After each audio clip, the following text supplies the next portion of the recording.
pieces of your comment about Saban in this NIL era.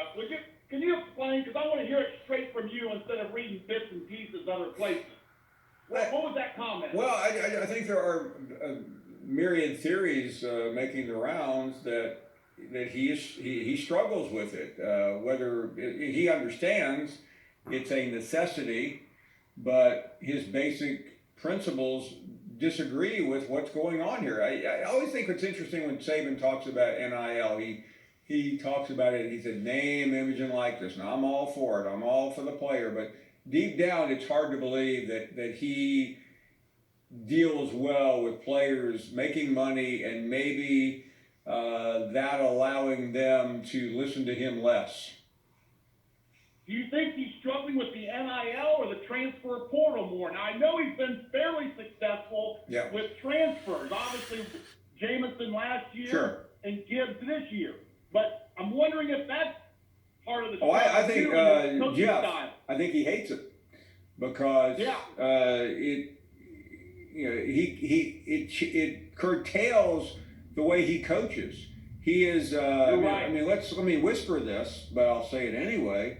Nick Saban is a control freak.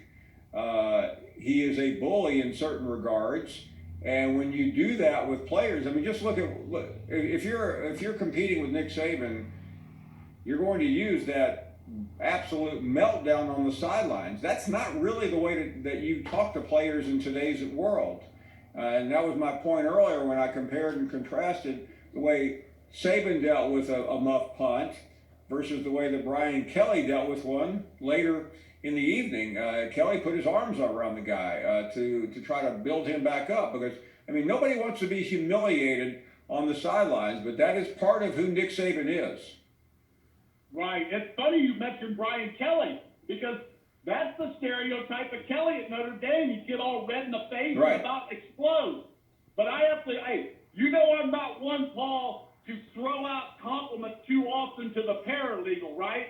I mean, I'm usually being a little critical of the paralegal. And I'm surprised when I heard the paralegal earlier today. I got to give him credit. He called that NIL scenario with Saban over a year ago that might be the downfall of Saban. You did. Remember that? I do remember that. Yeah. So I don't give out compliments too often to paralegal, but I got to give him one for that. Now, let's talk about another caller. Your lapdog